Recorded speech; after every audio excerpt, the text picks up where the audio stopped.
everybody again.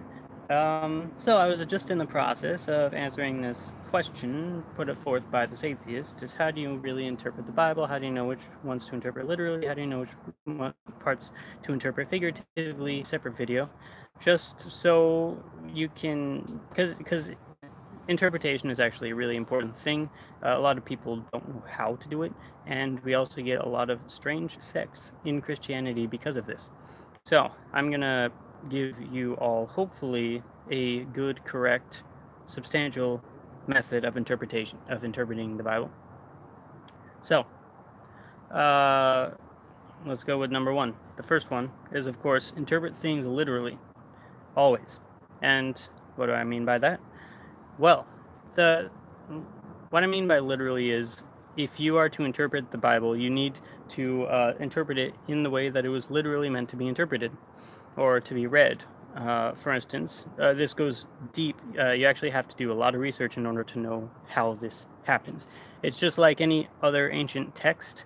The Bible does not mean the same thing as it did back in those days, because for the very basic fact that language has changed, and if you translate something into a different language, you typically lose 50% of the meaning, and you add 50% of the meaning, 50% of another meaning that was never meant to be there.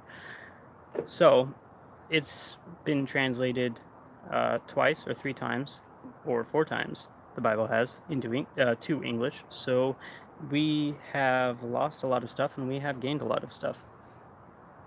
Now, how do you combat this? Well, here are a couple things. First of all, know the author. Who is the author? Well, the Bible was authored by many people. So, how do you know the author? Let's take the Torah. Okay, the Torah was, depending on who you believe, was either authored by Moses or Joshua.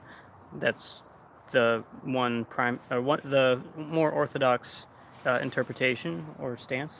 And then you could also take the more liberal stance and say that it was authored by some anonymous folk from Persia or Babylon during the Babylonian captivity, who were attempting to sort of fabricate this national ethos for the Jews from scratch, which sort of archaeology sort of proved that wrong at this point. So I'm not even going to go there. The Bible, the Torah was authored, let's assume it was authored by Moses, for instance, just for the sake of argument. So, Moses, who was he? Well, he was a Hebrew, first of all. Second of all, he was an Egyptian. He was a prince, or at least in line to be a ruler in Egypt, which means he was probably very well educated in Egyptian mythology and Egyptian history and all of the beliefs of Egypt, which is why you could argue the creation myths look, well, at least one of the creation myths look very similar to the Egyptian creation myth or the Egyptian cosmogony. So, what does that mean? Well, first of all, Egyptians didn't see their cosmic theories as being physical or having any physical significance. They didn't view that because, first of all, they believed that, I think her name is Nut or Nun, a sky goddess who protected the world from the heavens. She was basically the firmament, and she was stretched forth over the entirety of the world, which wasn't a whole lot because they didn't know much about the world at that time. They didn't know it was a circle. So, how do you know that they didn't view this as actual, literal, the way that we would see it as a scientific theory nowadays? No one, at least as far as we're aware, goes outside and proves it wrong by saying, I don't see no belly buttons. I don't see no giant woman just stretched out. So, from that, you can tell that they didn't view their creation myth as something that was any indication on how the physical world generally operated. Maybe it was more like, you could say, what the gods' positions were and what they were in charge of, and what they were sort of doing with what they were in charge of. So to go back to the previous example, Noon was the goddess who she had the stars all in her body. So she was, of course, the one that controlled the winds, and she controlled, from what I remember, don't quote me on this, but she controlled the winds, and she also controlled where the stars go. So that was her job, and that's what she did with her job. If you had an issue with the winds, and of course it depended on what era of Egypt that you're looking at, but sometimes they would actually ask. I think they would ask Noon, either that or they would ask one of the lesser deities that sort of also controlled the wind. So that's how they viewed. So that's Moses. He sort of viewed mythology as that. He would have viewed creation myths as that, and the same goes with all of the other Hebrews. Okay. You could also argue, okay, the Hebrews had their own identity. Sure, yeah, they did. In the biblical narrative, of course, they seem to have their own identity, but at the same time, it doesn't say whether or not they adopted many Egyptian tenets, which archaeology has demonstrated they have. There was a group of Asiatics. Of course, they came into Egypt around the appropriate time period, and it has been demonstrated in recent archaeology that they actually did submit themselves to Egyptian rule, and then of course they grew in number and grew in power and sort of took over a lot of things, which makes sense why the pharaoh would be sort of dismayed at their presence. And then they sort of, at the same time, they took on a bunch of Egyptian practices and customs and a lot of the Egyptian culture. So, viewing it from that dual lens, you have this picture that the Hebrews coming out of Egypt that Moses is talking to when he's giving the Torah is a very Egyptian style body. So we know who Moses was. Now we also know who the audience was, and that's another very important aspect of hermeneutics, of biblical interpretation, of interpreting everything literally. So this tells us a lot, again, about the actual how they would have literally interpreted what they were getting, what they were receiving. And I've already touched on this a little bit already. Basically, during the creation myth especially, they wouldn't have seen everything as scientific the way that we would now. I think that's pretty ridiculous to even assume or even come close to the assumption that they would have seen their creation myths as scientific. That's a flaw on the part of Christians for the most part. So, what else? Understanding the genre. For instance, the creation myths were obviously creation myths, so those go into creation myth. You also, if it's a creation myth, there's a ton of symbolism. So you have to figure out what were the symbols being used for, and then what did they mean? Of course, all of that. So, for instance, water is a symbol for all the nations. It's a symbol for chaos, and this is very particularly true in Egyptian mythology. It's darkness and water. Those are the things that are seen as the chaos, and they're seen as pretty much. If you want to say an Egyptian is going to hell, you throw him in a lake, and that's what they saw it as. It wasn't really fire and brimstone, but it was water. Oh, and in the beginning, God created the heavens and the earth was formless and void, and darkness was upon the face of the deep. Okay, what does that mean? Formless, chaos; void, chaos; darkness, chaos; deep, chaos. God was saying in the very beginning that the earth was chaotically chaos, and chaos was upon the face of the chaos. Okay, and so we get an idea. That's the point God's trying to say. The entire universe was chaotic until God started inserting his own order into it. And that was the point. Okay, what else? They worshipped stars, and I'm not sure if this is true of of Egyptians, but it's certainly true of other Mesopotamian cultures. They worship stars. So what does God say? No, I created the stars, and they're for these purposes, this, and this. Don't worship them. That's basically what God is saying. So the entire creation myth is saying, you are familiar with worshiping these created things. I'm greater than all of those. You don't need to worship gods. I'm God, worship me. That is the only point, from what I can tell, of the creation of the entire Genesis 1. Okay, what about Genesis 2? Genesis 2 is about, and Genesis 1 a little bit, but Genesis 2 is about, well, this would get too long if I was going to go into that, but maybe we can go into that a little bit in some other video. So those are the symbols. Okay, you have to learn what the symbols are that were being used at the time. You have to learn who the author was, who the audience were, etc. These are all very important in interpreting the Bible literally. So that was a creation story. Okay, what about the historical parts of the Bible? Because there are historical parts of the Bible. For instance, Joshua's conquest. That's been verified. What about Abraham? Well, it hasn't necessarily been verified, but it also hasn't been disverified. So you could sort of say that this was someone who was literally like 3 or 4 generations behind the current people of Israel.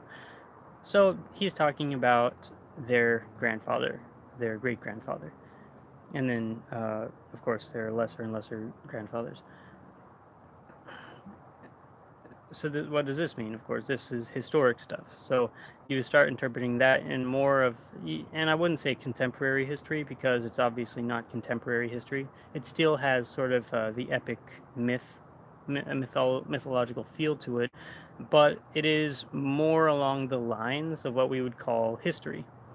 Okay, so then that is Genesis. Then you have Exodus. This is actual history. This is Moses creating a first-hand account of his experience, and then his calling. So basically, this is him exerting his authority over the people of Israel. This is why God chose me. This is this is the story. This is what happened. This is why I'm not the prince of Egypt. This is why I'm not the king of Egypt at this point. This is why God chose me. This is who I am, and I'm going to be your leader. And this is my prophet, Aaron. So this is, of course, more of you could say an autobiography at the start. And then you have the plagues. What are the plagues for? Well, that's for God proving that he is God. So the people don't have to question, well, who are we going to worship? Does God exist? No, this is, God plainly said, I'm God, to them during the plagues. And then, of course, the crossing of the Red Sea and all of that fun stuff.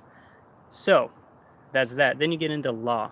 Okay, now that God has proven that he's God, he's going to move into a new genre. These are the codes in which I want you to follow, to rule yourself by in this kingdom that I'm going to be making you into. So in 2 books, we have roughly 4 genres: mythology, creation mythology at least. You have history, and you even have poetry in Exodus, and song. So add that to the mix. And then you have law, and then you have autobiography. So how do you typically interpret those different genres? Well, you typically interpret myths as a more, this is what the people believed about their gods. This is how they viewed the character of their gods, who they ought to worship, and what this God does. So this is how we interpret the creation myths. This is God demonstrating his character and how he rules things. It's not necessarily him talking about the creation of the world in the same way that we would think in a scientific term.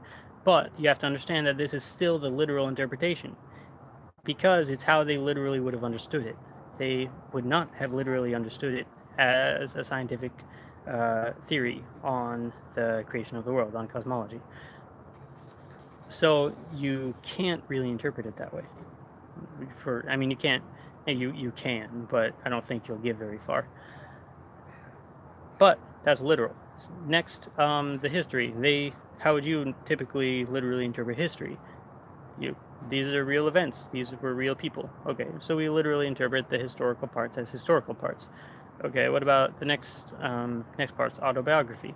Well, of course, this is a real event. Who knows if the person was actually saying everything truthfully, because um, perhaps he was sort of elevating himself to a higher position. And you could argue that all you want, but either way, that's how we would discuss autobiography. And that's how they would have interpreted autobiography. What about law? Okay, well, law was, of course, law. These are the principles and precepts you ought to live by. So that's how we interpret that part. What about the poetry and the song found in Exodus? I forgot where, but I think it's 18 or 19, where Miriam is singing the song of Moses. Well, you would interpret that the same way you would interpret other song. Perhaps it has some truth, and all of it has truth to it. It's just not the same type of truth that you typically would think today to be the literal truth. This is why it takes a lot of effort to actually learn what these things are, to learn how to interpret the Bible literally. And we're just talking about one author here. Like, literally, this is one author, possibly two. So, from this, you can sort of begin to carry this over into the next parts of the Bible, the next parts of the narrative. Joshua. This is seen as historical from the people. That they're talking about the judges, possibly historical. Okay, the next part is the prophets. Yeah, these are seen as historical as well, but they're also seen as poetic, so you have to interpret it in sort of a dual manner right there. The Psalms, obviously poetic because they're songs. Proverbs, you could say that those are sort of principles to live by, because I don't even know how you would produce any sort of historical chronology there, except for maybe deciding who the authors were and all of this. So yeah, that's how you interpret the Bible literally. And that's probably the first level of interpretation. You also have other levels of interpretation because you can interpret the entire Bible metaphorically. However, if you interpret the Bible any other way besides literally, you cannot go directly against the literal interpretation. And that's the issue. Some people, they'll interpret the Bible metaphorically and come with really weird things. Like believing that the law doesn't apply to us anymore. That's a really weird thing because nowhere in the Bible does it say that literally. However, if you want to interpret it metaphorically, in many of the cases, you can, interpret it metaphorically in that way. But you're going against the literal interpretation of the Bible.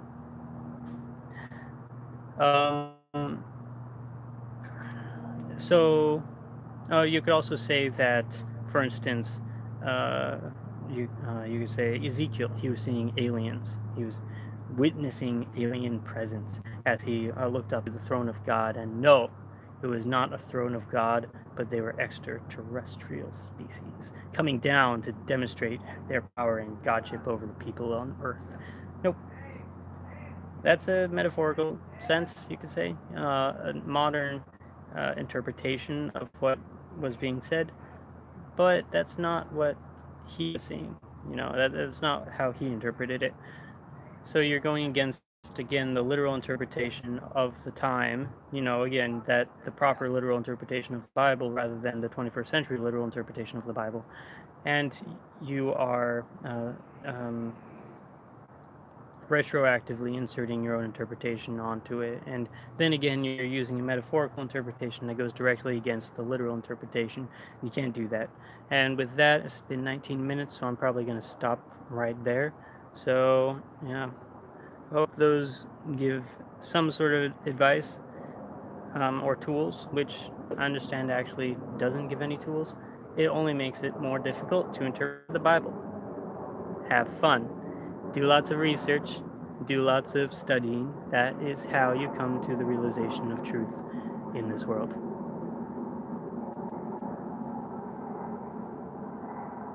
Turn up.